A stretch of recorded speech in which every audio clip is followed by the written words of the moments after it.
So proofs is one of the first couple of topics you'll do in finite maths. So it will be the complex of proofs or proofs in complex.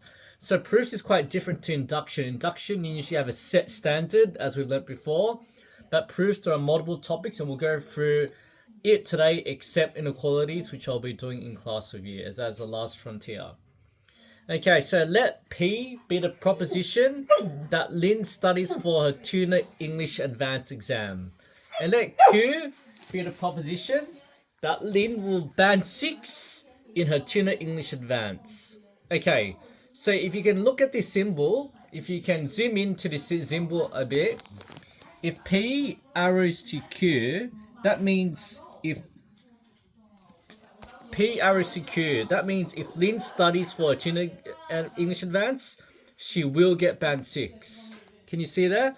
So P arrow to Q, if Lynn studies, comma, she will get band 6. Now for part B, if you zoom into here, Q arrow to P, it's the reverse. So if Lynn gets band 6, comma, she would have studied for English advance. So that's what you write. For the next one, if you have squiggly P to Q, arrow Q, so P would be Lynn studies, right? But squiggly is the opposite.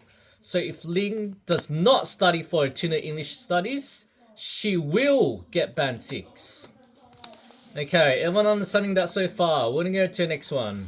So I have this right beside you.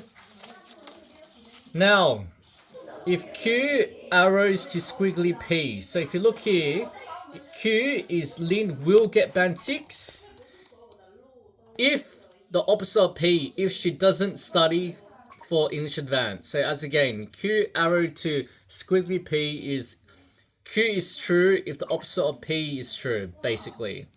Part A, you want to focus on here. This is a trick question.